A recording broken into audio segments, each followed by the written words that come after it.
Hi friends, నేను మీ నాని ప్రభాకర్. మీరు చూస్తున్నారు టెక్నాలజిక్ ఛానల్. ఫ్రెండ్స్, ఈరోజు మనం ఎక్స్చేంజ్ అలాగే రీపర్బిష్డ్ ఈ మొబైల్ ఫోన్స్ గురించి అయితే మాట్లాడుకుందాం. కంపెనీలు మనకి ఎక్స్చేంజ్ ఆఫర్స్ ఎందుకు ఇస్తాయి? దీనివల్ల వాళ్ళకి కలిగే బెనిఫిట్ ఏంటి? ఈ ఎక్స్చేంజ్ చేసిన మొబైల్స్ని ఏం చేస్తాయి? ఈ ఎక్స్చేంజ్ చేసిన మొబైల్స్ని కంపెనీస్ తీసుకుంటాయా, ఈ కామర్స్ తీసుకుంటాయా? అంటే మనం అమెజాన్లో కానీ ఫ్లిప్కార్ట్లో కానీ మనం ఎక్స్చేంజ్ చేసినప్పుడు అవి ఎవరికి చెందుతాయి? సో ఈ విషయాలు అయితే మనం ఈ వీడియోలో తెలుసుకుందాం. సో ఏ కంపెనీ అయినా సరే బిజినెస్ దేని చేస్తే అది మొబైల్ కంపెనీస్ కానివ్వండి, ఈ కామర్స్ కంపెనీస్ కానివ్వండి. సో జనాల దగ్గర నుండి డబ్బులు దుండుకోవడానికేగా, వీళ్ళేమి పబ్లిక్ సర్వీస్ ఏం చేయట్లేదుగా. సో ఇది కూడా ఒక బిజినెసే అనమాట. సో ఇక్కడ మనం ముందుగా తెలుసుకోవాల్సింది ఏంటంటే ఎక్స్చేంజ్ ఎటువంటి సమయాల్లో ఇస్తాయి అనే విషయాన్ని మనం ఇక్కడ తెలుసుకోవాలన్నమాట. సో ఇది మనం పరిశీలించామనుకోండి, ఫస్ట్ వీళ్ళు ఇచ్చేది ఏంటంటే 3 ఇక్కడ మనకి కేటగిరీలు అయితే కనిపిస్తాయి. ఒకటి, కొత్త మొబైల్ అయితే దానికి ఎక్స్చేంజ్ ఇస్తారు. రెండోది వచ్చేసరికి అది ఓల్డ్ మొబైల్ అయిపోతే అప్పుడు ఎక్స్చేంజ్ చేస్తారు. మూడోది వచ్చేసరికి అది ఫెయిల్యూర్ మొబైల్ అయితే దానికి కూడా ఎక్స్చేంజ్ చేస్తారు. ఇక్కడ మీరు ఫెయిల్యూర్ మొబైల్స్ అంటే అవేవో పిచ్చి మొబైల్స్ అనుకోవడానికి లేదు. సో కంపెనీస్ ఈ ఇయర్ మనం ఇన్ని మొబైల్స్ అయితే అమ్మగలం అని చెప్పేసి మోడల్స్ని అయితే తీసుకొస్తుంటాయి అనమాట.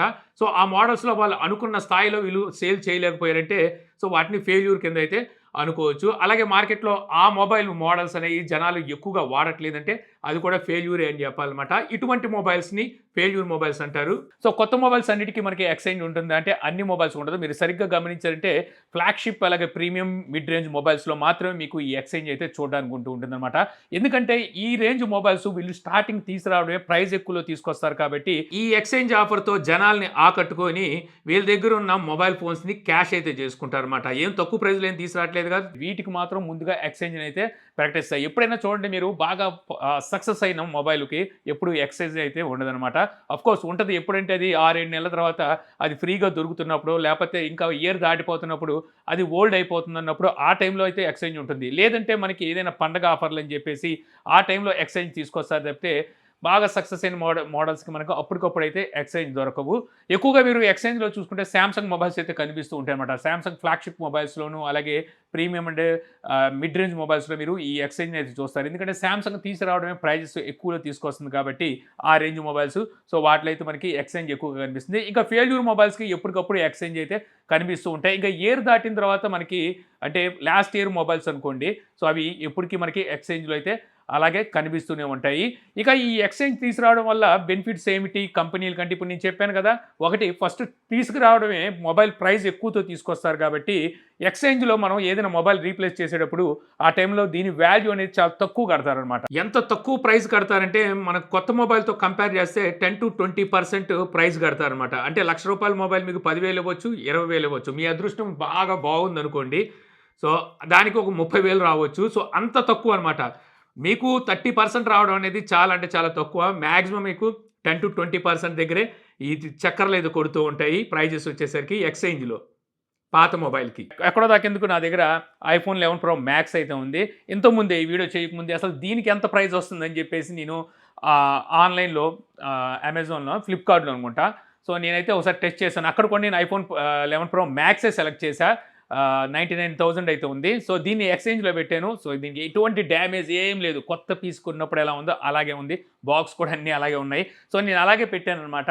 పెడితే దీని వాల్యూ ఎంత కట్టారు తెలుసా? 15,000 కట్టారు. సో సేమ్ మొబైల్ నేను పర్చేజ్ చేస్తుంటే అది ₹99,000 ఉంది. సో దీని ప్రకారం చెప్పుకోవచ్చు అనమాట, వీళ్ళు ప్రైస్ ఎంత అంటే అంత లీస్ట్ అయితే ప్రైస్ కట్టి మనకి ఆ ఎక్స్చేంజ్లో ఇస్తారు. సో ఎవరికి అమ్ముకోవడం రానోళ్ళు, లేకపోతే ఆ మొబైల్ ఎవరు కొనట్లేదన్న వాళ్ళకి ఇక్కడ ఎక్స్చేంజ్లో వచ్చేసరికి ఇది కొంచెం ఆఫర్ లాగా అనిపిస్తుందేమో కానీ ఆల్రెడీ అది పాపులర్ మొబైల్, లేకపోతే మనం సేల్ చేసుకోగలం అనుకునే మొబైల్స్కి మాత్రం నన్ను అడిగితే ఎక్స్చేంజ్లో ఇవ్వమని అయితే నేను అడగను. ఇంకోటి, కంపెనీలు ఈ విధంగా ఎక్స్చేంజ్ ఇవ్వడం వల్ల జరిగేది ఏమిటంటే యాక్చువల్గా అదర్ బ్రాండ్స్ వాడేవాళ్ళు కొత్తగా లాంచ్ అయిన ఈ మొబైల్కి అలవాటు పడడం వల్ల, అంటే ఎగ్జాంపుల్ చెప్తాను. సో మీరు ఒక రెడ్మీ మొబైల్ వాడుతున్నారు. సో అది పాతదైపోయింది, మీరు అప్గ్రేడ్ అవ్వాలనుకుంటున్నారు. సో రెడ్మీ మొబైల్స్లో మీకు ఎక్స్చేంజ్ ఆఫర్స్ అయితే లేవు. ఆల్రెడీ మీరు ఎప్పటి నుంచో రెడ్మీ వాడుతున్నారు కాబట్టి రెడ్మీకి అలవాటు పడ్డారు. సో ఇలాంటి సిచ్యువేషన్లో మీకు రియల్మీ ఎక్స్చేంజ్ ఆఫర్ని అయితే అందిస్తుందనుకోండి. సో, అలాంటి సిట్యుయేషన్‌లో ఓకే. రియల్‌మీ దగ్గర ఎక్స్‌చేంజ్ ఉంది కాబట్టి నా పాత మొబైల్ ఎళ్ళిపోతుందిగా అని చెప్పేసి మీరు రియల్‌మీ మొబైల్‌నైతే పర్చేజ్ చేస్తారు.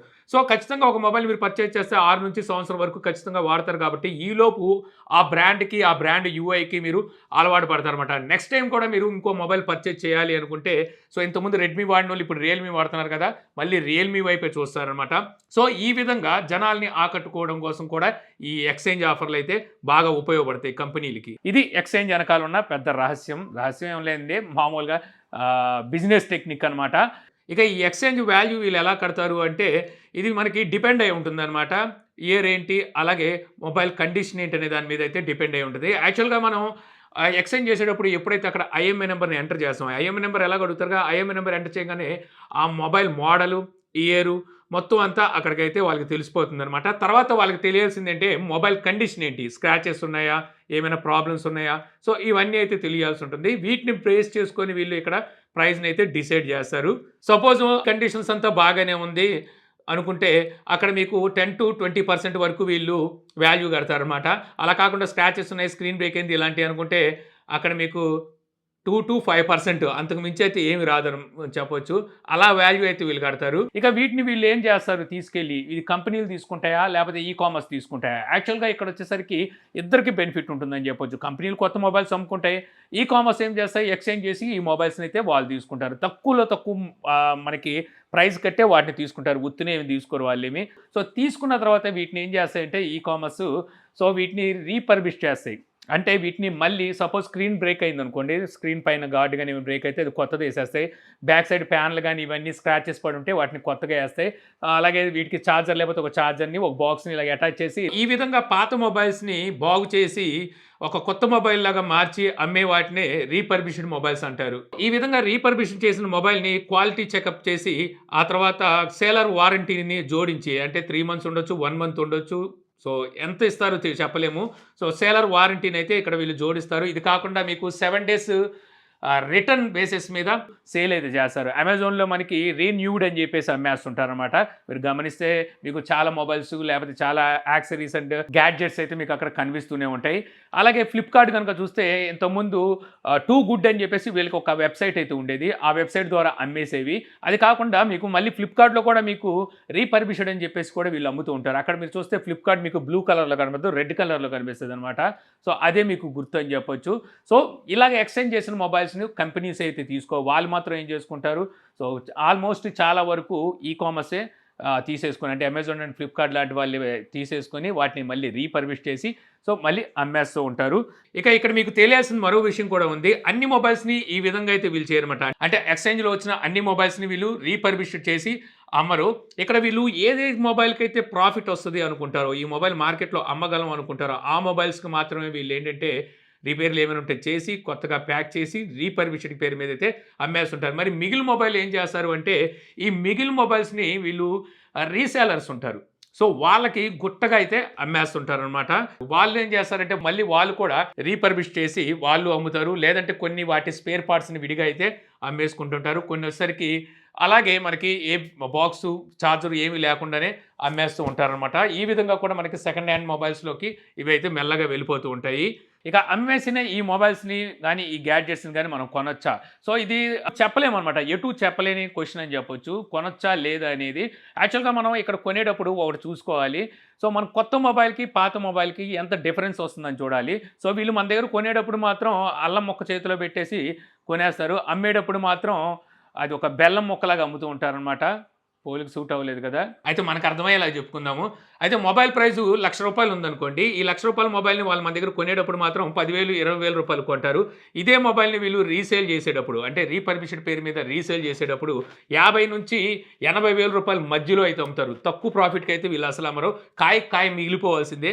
అలాగే అమ్ముతారనమాట. సో, ఇంత వ్యత్యాసం ఉంటుందనమాట. అంటే ఇయే డిఫరెన్స్ ఉంటాయి. ఇలాంటి డిఫరెన్స్ అప్పుడు మీరు ఎక్స్‌చేంజ్ అంటే ఈ రీపర్బిష్డ్ తీసుకోవాల్సిన అవసరం ఉండదనేది నా ఉద్దేశం. మీకు బాగా తేడా వచ్చిందంటే, అంటే మీకు దగ్గర దగ్గర హాఫ్ రేట్ తేడా వచ్చిందంటే, అంటే ఇప్పుడు రూ. 20,000 మొబైల్ మీకు రూ. 10,000గా వస్తుందంటే, అలాంటి సిట్యుయేషన్‌లోకి తీసుకోవచ్చనమాట. తీసుకునేటప్పుడు మీరు తీసుకోవాల్సిన జాగ్రత్తలేమిటంటే, మెయిన్ చూడాల్సింది సేలర్ ఎవరు? సేలర్ మనకి ఫ్లిప్‌కార్ట్ డైరెక్ట్‌గా అమ్ముతుందా? అమెజాన్ డైరెక్ట్‌గా అమ్ముతుందా? అనేది మీరక్కడ చూసుకోవాల్సి ఉంటది. థర్డ్ పార్టీ సేలర్ అయితే మాత్రం చాలా జాగ్రత్తగా ఉండాలి. ఇక నెక్స్ట్ ఇది క్వాలిటీ చెకప్ అయిందా లేదా? అలాగే మనకి వారంటీ, సేలర్ వారంటీ ఎంత ఇస్తున్నారు అనేది చూసుకోవాలి. అలాగే రిటర్న్ ఉందా లేదనేది మెయిన్ ఇంపార్టెంట్ అనమాట. మనకి 7 డేస్ రిటర్న్ పాలిసీతో వస్తేనే తీసుకోవాలి. సో, లేకపోతే అలాంటి మొబైల్స్ అస్సల తీసుకోకూడదు. తీసుకున్న తర్వాత మీరు 2 రోజుల్లో మీకేమైనా ప్రాబ్లమ్ అనిపించిందంటే వెంటనే రిటర్న్ అయితే ఇచ్చేయాలి. ఎందుకంటే ఈ రీపర్బిష్డ్ అనేసరికి ఎప్పుడు ఏ ప్రాబ్లమ్ తీసుకొస్తాయో తెలీదు. పని చేస్తే వరుసగా మీకు లైఫ్ లాంగ్ పని చేసేస్తాయి. లేదనుకోండి ఎప్పుడు పెంట పెట్టేస్తాయో తెలీదనమాట. చటక్కన చచ్చిపోతాయి ఇయి. ఎందుకంటే ఇలాగా మనకి వెనక్కెళ్ళి రీపర్బిష్ చేసే వాటిలో కొన్ని వాటిలో కెమెరా కంప్లెయింట్ ఉండేవి వెళ్తే, కొన్ని దాంట్లో మదర్ బోర్డ్ కంప్లెయింట్ ఉండేవి వెళ్తుంటాయి. కొన్ని ఆటిల్లో ఐసీ కంప్లెయింట్ ఉంటాయి చిన్న చిన్నవి. కొన్ని ఆటిలో మెమరీ క్రాష్ అయ్యేవి ఉంటాయి. కొన్ని ఆటిలో ఛార్జింగ్ పోర్ట్ కంప్లెయింట్ ఉంటాయి. డిస్‌ప్లే కంప్లెయింట్ అని చాలా కంప్లెయింట్స్ ఉంటాయి. సో, వీటన్నిటికన్నా బాగా డేంజర్ ఏంట్రా అంటే మదర్ బోర్డ్ కంప్లెయింట్ అనమాట. ఈ కంప్లెయింట్ వచ్చిందంటే వీటన్నిటికి ఎఫెక్ట్ పడిద్ది. సో, మొత్తం మొబైలే సచ్చి ఊరుకుంటదనమాట. పక్కకెళ్ళిపోద్ది. అంటే 2 రోజుల్లో మనకు తెలిసిపోతుంది. మొబైల్ స్లోగా ఉందనో, లేకపోతే బ్యాటరీ డ్రైన్ అవుతుందనో, లేకపోతే హ్యాంగ్ అవుతుందనో, స్క్రీన్ ఫ్లిక్కరింగ్ అవుతుందనో, ఛార్జింగ్ సరిగ్గా ఎక్కకపోయినా, లేకపోతే మొబైల్ హీట్ ఎక్కుతున్నా. సో, ఈటిలో ఏ ఒక్క చిన్నది డౌట్ వచ్చినా వెంటనే సెకండ్ డే ఆర్ థర్డ్ డేస్‌లో రిటర్న్ ఇచ్చేసేయాలనమాట. రిటర్న్ మనకి వాళ్ళు హామీ ఇస్తేనే అలాంటి రీపర్బిష్డ్‌లో అయితే కొనాల్సుంటుంది. సో, ఈ వీడియో ద్వారా మొబైల్ కంపెనీలు ఎక్స్‌చేంజ్ ఆఫర్స్ ఎందుకిస్తాయి? ఎక్స్‌చేంజ్ చేసిన మొబైల్స్‌ని వాళ్ళేం చేసుకుంటారు? సో, వాటిని ఎలా రీపర్బిష్ చేసి మళ్ళీ జనాలకి అంటకడతారు అనే విషయాల్ని మీరు తెలుసుకున్నారని ఆశిస్తున్నాను. ఈ వీడియో గనుక మీకు నచ్చితే లైక్ చేయగలరు. యూట్యూబ్‌లో మా ఛానెల్‌ని ఇంకా సబ్స్క్రైబ్ చేసుకోకపోతే సబ్స్క్రైబ్ చేసుకోవడం మర్చిపోమాకండి. So, thank you for watching. జై హింద్.